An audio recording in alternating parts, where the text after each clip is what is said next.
Siang, perkenalkan nama saya Elena Putri Manurung, NPM 1801010319, grup PGA 6 PGSD. Di sini saya akan menjawab soal kuis pembelajaran tematik. Adapun soalnya yaitu 1. Jelaskan hal yang mendasar diterapkannya pembelajaran tematik untuk kelas 1 sampai 3 SD, B kelas 1 sampai 6 SD. 2. Alasan yang mendasar diterapkannya pembelajaran tematik untuk kelas 1 sampai kelas 3 SD, yaitu 1. Perkembangan psikologi anak. Anak yang duduk di kelas awal SD adalah anak yang berada pada rentangan usia dini. Usia dini merupakan masa perkembangan yang sangat penting dan sering disebut the golden years bagi kehidupan seseorang. Pada usia ini, anak belajar dari hal yang konkret, yakni yang dapat dilihat, dibaui, maupun diraba. 2. Pembelajaran bermakna. Proses belajar tidak sekadar menghafal konsep-konsep atau fakta belaka, tetapi kegiatan menghubungkan konsep-konsep untuk menghasilkan pemahaman yang lebih utuh. Hal ini sejalan dengan fakta konstruktivisme yang menyatakan bahwa manusia mengkonstruksi pengetahuannya melalui interaksi dengan objek, fenomena, pengalaman, dan lingkungannya. Kelas 1 sampai 6 SD, penggabungan beberapa kompetensi dasar dan indikator dapat terjadi tumpang tindih materi sehingga dapat dikurangi. Yang kedua, isi materi pelajaran lebih berperan sebagai sarana atau alat sehingga dapat melihat hubungan yang lebih bermakna. Ketiga, siswa lebih fokus dan tidak terpecah karena materi yang disajikan lebih terpadu, sehingga penguasaan materi pembelajaran akan semakin baik dan meningkat. Soal yang kedua, dipandang dari sudut perkembangan psikologi anak dari Permen nomor 22 tahun 2006 tentang standar isi dan satuan pendidikan dasar dan menengah. Berikan penjelasan menurut kata-kata Anda sendiri berdasarkan acuan tersebut. Menurut pendapat saya, dari sudut pandang tersebut telah mencakup lingkungan materi, minimal dari tingkat kemampuan, minimal untuk mencapai kompetensi, minimal lulusan pada jenjang dan jenis pendidikan tertentu. Soal yang ketiga, pembelajaran tematik adalah pembelajaran yang bermakna. Jelaskan maksud dari kata tersebut dan berikan contohnya. Menurut saya, belajar akan lebih bermakna jika anak mengalami langsung apa yang dipelajarinya dengan lebih banyak memahami konsep yang satu dengan yang lainnya. Contoh, bahan ajar dengan media visual, audio, video, dan lain-lain dalam proses pembelajaran yang akan menjadi efektif dan efisien. Keempat, jelaskan landasan pembelajaran tematik berdasarkan filosofi, psikologi, yuridis, dan aplikasinya pada pembelajaran. Adapun landasan pembelajaran tematik mencakup 1.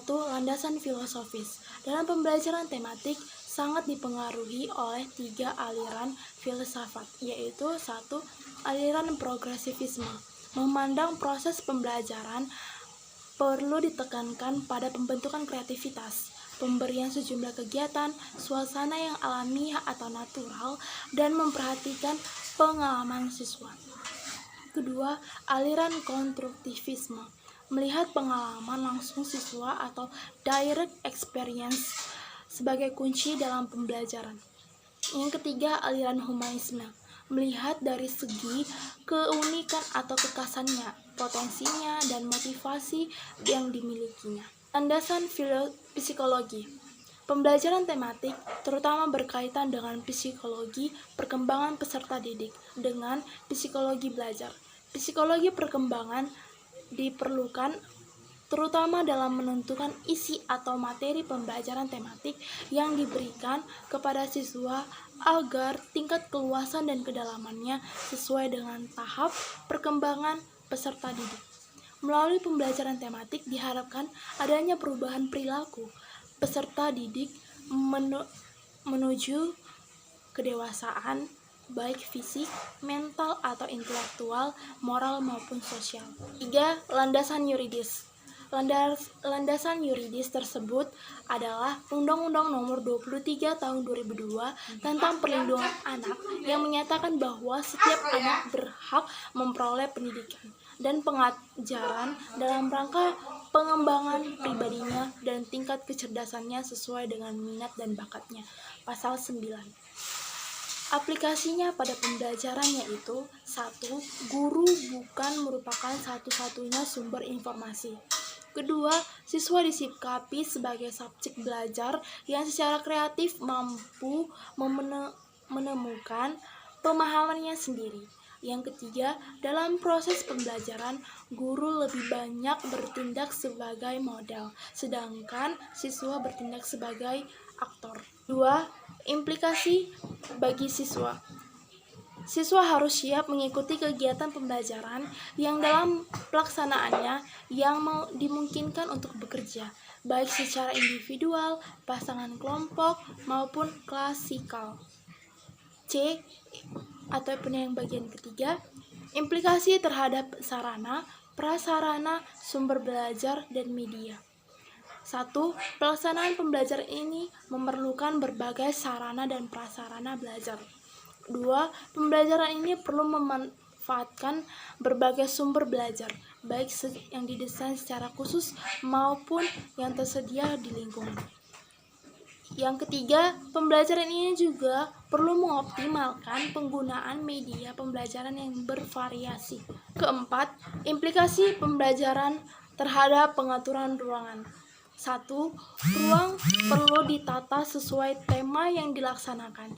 Kedua, susunan bangku bisa berubah-ubah. Ketiga, dinding kelas dapat dimanfaatkan untuk memajang hasil karya peserta didik dan dapat dimanfaatkan sebagai sumber belajar. Dan yang terakhir, kelima, implikasi terhadap pemilihan metode. Pembelajaran yang dilakukan perlu disiapkan berbagai variasi kegiatan dengan menggunakan multimedia, misalnya percobaan, bermain peran, tanya jawab, demonstrasi, dan bercakap-cakap. Hal yang keenam, jelaskan proses pelaksanaan pembelajaran tematik yang Anda ketahui. Proses pelaksanaan pembelajaran tematik yang saya ketahui yaitu ada 3. 1. Tahap perencanaan yang mencakup kegiatan pemetaan kompetensi dasar, penentuan tema, membuat jaringan tema, penyusunan pelaksanaan pembelajaran, dan pengembangan silabus. Kedua, tahap pelaksanaan pembelajaran tematik yang mencakup penggunaan berbagai model dan teknik pembelajaran, penentuan dan penggunaan media. Dan yang terakhir, tahap penilaian. Dalam pembelajaran tematik, penilaian dilakukan dengan mengkaji ketercapaian kompetensi dasar dan indikator pada tiap-tiap mata pelajaran. Hal yang ketujuh, buatlah desain pembelajaran tematik di SD dengan menggunakan satu tema. Bebas, kelasnya bebas yang Anda ketahui saat ini.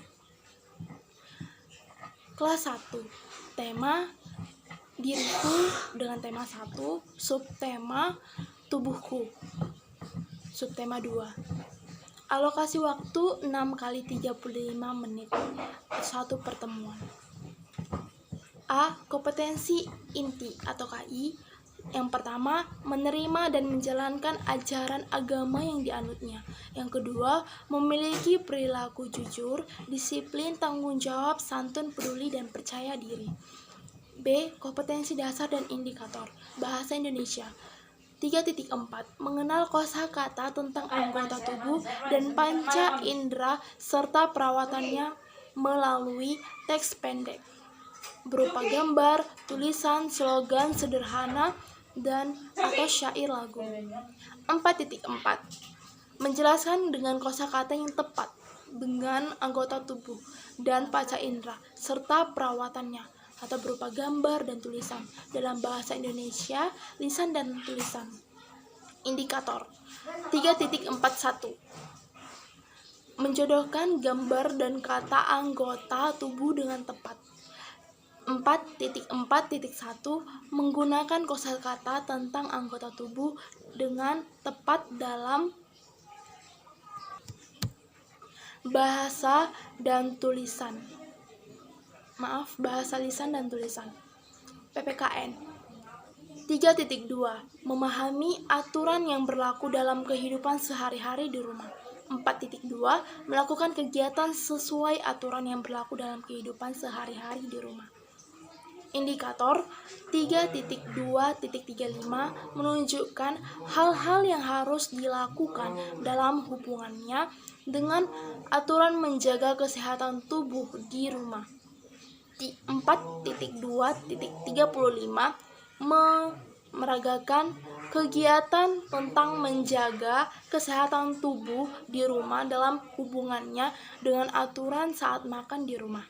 C. Materi pembelajaran. 1. Kosakata anggota tubuh. 2. Aturan makan di rumah. Soal yang ke-8, jelaskan apa yang menjadi permasalahan pembelajaran tematik di SD. Yang menjadi permasalahan pembelajaran tematik di SD yaitu 1. Keterbatasan pengetahuan dan kemampuan guru dalam mengajar lagu anak-anak sesuai tema. Kedua, bahan ajar yang tersedia masih menggunakan pendekatan mata pelajaran sehingga menyulitkan guru memadukan materi sesuai tema. Yang ketiga, sekolah yang kekurangan jumlah guru menerapkan model pembelajaran kelas rangkap sehingga kesulitan menerapkan pembelajaran tematik di kelas awal. Keempat, lingkungan sekolah di wilayah kabupaten masih standar dan sarana teknologi sangat kurang karena sarana pendukungnya yang tidak memenuhi syarat.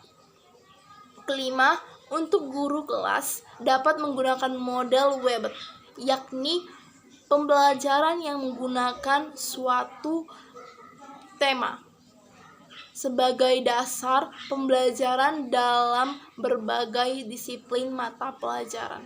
Yang ke-9, jelaskan pengertian dan landasan pembelajaran tematik di SD. Pembelajaran tematik adalah pembelajaran yang menggunakan tema dalam mengaitkan beberapa mata pelajaran, sehingga dapat memberikan pembelajaran yang bermakna kepada siswa. Adapun landasan pembelajaran tematik mencakup 1. Landasan filosofis. Dalam pembelajaran tematik sangat dipengaruhi oleh 3 aliran filsafat, yaitu 1. Aliran progresivisme, 2. aliran konstruktivisme, yang ketiga aliran humanisme. 3. Landasan psikologis, dan yang terakhir landasan yuridis. 10. Jelaskan konsep pembelajaran tematik. Konsep pembelajaran tematik sifatnya berjangka atau seminggu, 2 minggu, 3 minggu, dan seterusnya. Konsep ini hampir mirip dengan RPP atau rencana pelaksanaan pembelajaran dalam kurikulum non-tematik. Dalam hal ini, guru tidak hanya dituntut merancang konsep pembelajaran, tapi juga dituntut peka dalam menentukan alokasi waktu terhadap pembelajaran tema-tema tertentu. Terima kasih. Sekianlah jawaban dari saya untuk kuis pembelajaran tematik.